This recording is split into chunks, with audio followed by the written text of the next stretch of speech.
Oui, bonjour tout le monde. Alors, après vous avoir promis un très court vidéo la dernière fois, qui finalement n'était pas si court que ça, avec ses 17 minutes, je vous reviens avec vraiment un dernier élément d'information pour l'examen 1. Je me rends compte que certains éléments pourraient être précisés par rapport au RIM, donc réseau intracellulaire de membrane, puis à ce qu'on appelle le transport vésiculaire. Donc, en fait, le transport vésiculaire, c'est une autre forme de transport actif qui va demander de l'énergie, mais pas nécessairement pour aller contre le gradient de concentration des substances, mais plutôt pour déplacer des substances en grande quantité ou de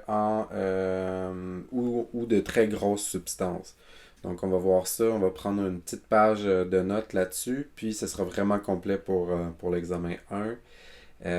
Par ailleurs, je te montre la figure 7.12 qui, dans le Campbell, illustre justement le jeu du réseau intracellulaire de membrane. Donc, on a le RER qui est ici, qui projette des vésicules vers le Golgi, qui est là, qui lui peut projeter des vésicules vers la membrane plasmique, par exemple. Puis ici, c'est une chose qu'on a essayé de représenter dans le dessin qu'on a fait dans nos notes de cours sur le Golgi. Si on retrace à partir du RER deux grands types de protéines qui peuvent être produites. On a une protéine, les petites baies bleues ici, qu'on va retrouver dans les vésicules.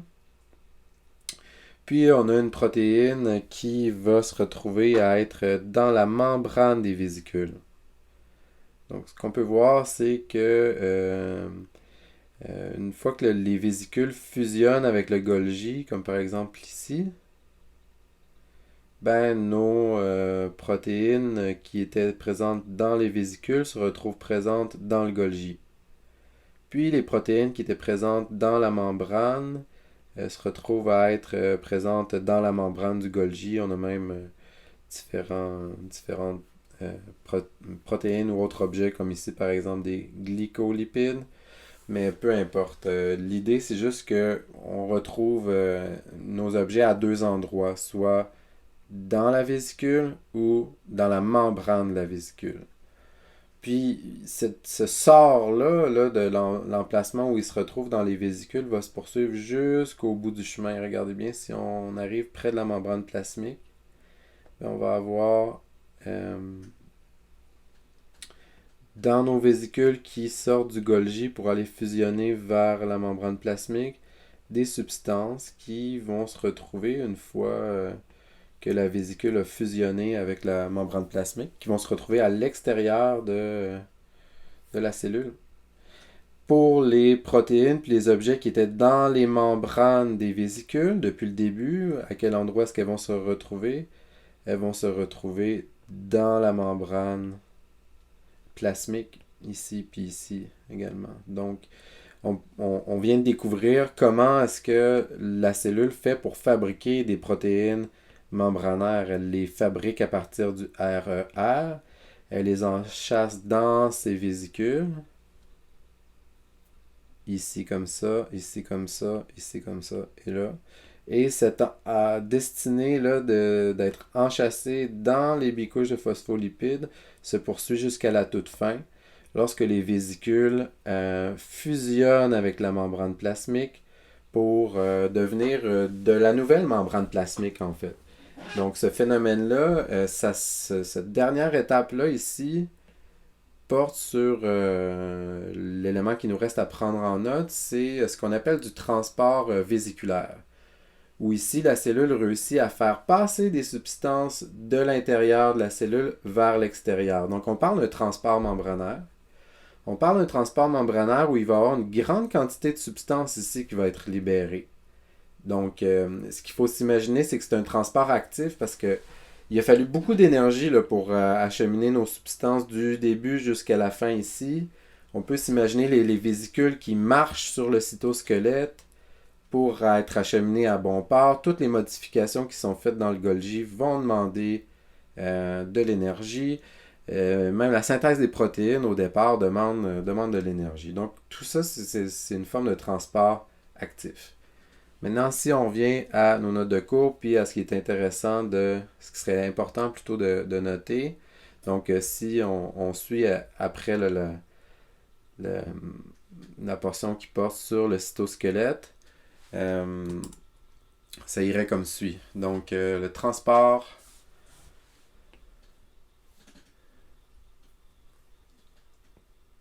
On va faire une petite parenthèse sur le transport parce que c'est encore un élément du transport membranaire, mais ici on parle de transport vésiculaire. Donc,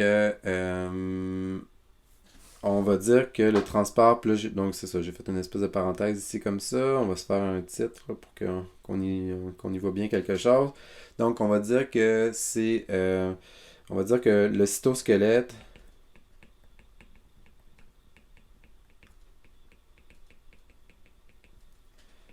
est responsable de ce type de transport actif.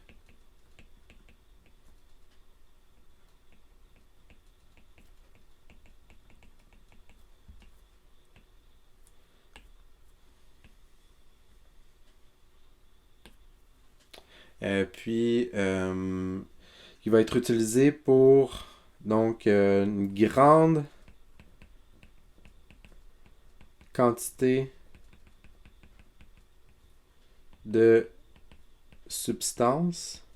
On va parler de transport en vrac, où est-ce qu'on va... une grande quantité de substances va être transportée de part et d'autre de la membrane.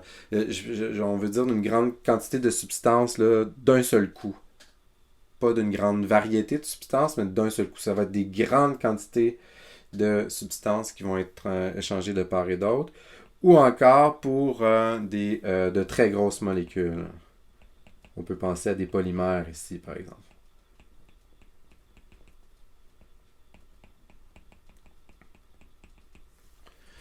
Puis, on va pouvoir faire une distinction ici entre deux grands types de transport vésiculaire. On va avoir l'endocytose, puis on va avoir l'exocytose.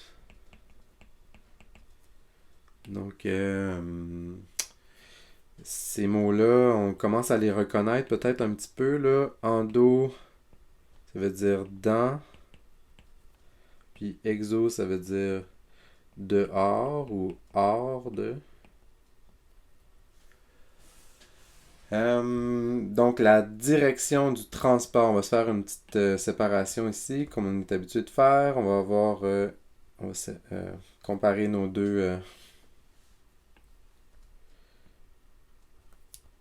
types de transport vésiculaire. On va dire la direction. Ici, ça va être de l'intérieur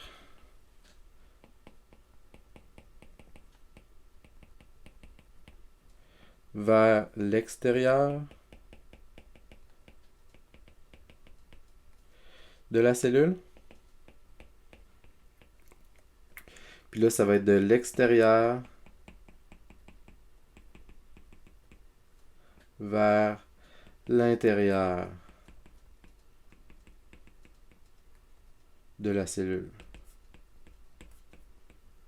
Je vais aller te montrer tout de suite ce qu'il y en est avec l'endocytose.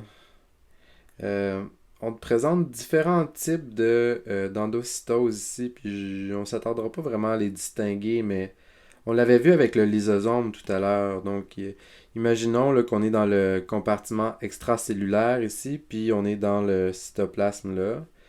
Donc, on a une grosse particule qui était présente dans l'environnement extracellulaire, puis la membrane plasmique va venir enrober complètement cette particule-là pour l'internaliser dans le cytoplasme. Et là, éventuellement, on peut s'imaginer que un lysosome va arriver, fusionner avec la membrane de cette vésicule-là, puis déverser ses enzymes hydrolytiques sur l'objet pour le cataboliser complètement. Les autres types d'endocytose qui sont présentés, tu vois ici, plutôt qu'une grosse particule là, qui serait absorbée, c'est du transport en vrac. Donc, une grande quantité de petits objets ou de moyens ou petits objets sont internalisés par le même processus où la membrane plasmique va être euh, utilisée pour fabriquer une vésicule qui va rentrer dans le cytoplasme, donc pour transporter une grande quantité de substances à l'intérieur du cytoplasme. Puis encore une fois, ici, là, je te fais la suggestion suivante. Ben, comment est-ce que la membrane plasmique va faire pour être façonner là, cette vésicule-là? Ben, ça va être plusieurs éléments du cytosquelette qui vont être échafaudés ici comme une espèce de carcan là, pour venir créer des éléments solides qui vont forcer là, éventuellement la rupture de cet objet-là avec la membrane pour nous donner une vésicule qui va être à l'intérieur du cytoplasme. Donc, un des problèmes qu'on va avoir avec l'endocytose, c'est qu'on perd la membrane, une portion de membrane qui va être perdue, mais ce mécanisme-là tend à être contrebalancé avec le phénomène d'exocytose où de la nouvelle membrane va être acheminée vers la membrane plasmique par nos différentes vésicules là, qui fusionnent lors du processus d'exocytose. Remarquez par ailleurs qu'il faut fabriquer des nouveaux phospholipides, puis c'est un des rôles du réticulum endoplasmique de fabriquer ces phospholipides pour nous donner des vésicules qui fusionnent avec le Golgi, qui s'en vont vers la membrane plasmique. Donc si on revient un petit peu à nos notes ici, on pourrait poursuivre en disant la substance transportée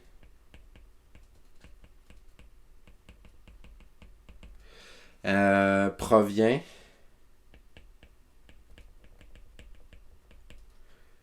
du.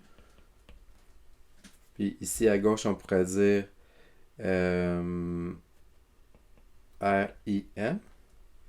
Puis là, on pourrait dire du milieu extracellulaire.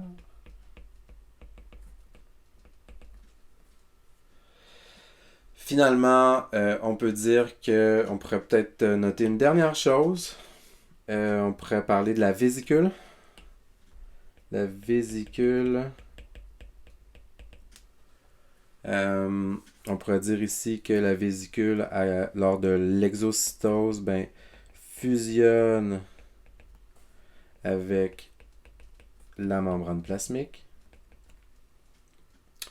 et déverse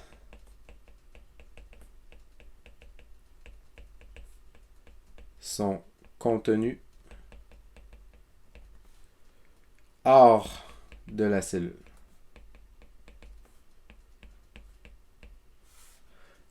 Pour l'endocytose, on va dire que la vésicule va se former à partir de la membrane plasmique.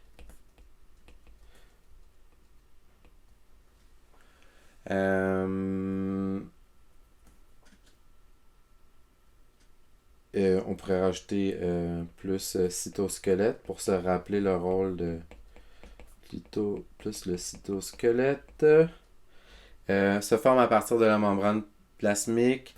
On va utiliser le terme, il va s'internaliser dans le cytoplasme. Puis on va dire aussi fusionne souvent avec un lysosome. ribosome. Fouf! Pour dégrader son contenu. Ok, ça suffit. On a assez d'éléments pour notre examen 1. Question de diminuer le sentiment de panique, là. Il n'y a pas de. C'est-à-dire qu'il va y avoir une représentativité là, du temps qu'on a passé en classe sur les différents contenus. Et le contenu que je vous ai présenté ici n'est pas du contenu qui a été présenté en classe, mais bien par vidéo. Donc, je vous invite à en prendre connaissance, puis ça va vous aider à répondre à quelques exercices formatifs, mais on tient compte du, euh, du temps qui a été investi en classe pour les questions d'examen. Donc voilà, bonne étude, puis n'hésitez pas à me contacter si vous avez besoin de plus, si vous avez besoin d'un coup de pouce avec votre cours de biologie. Bye bye, à bientôt.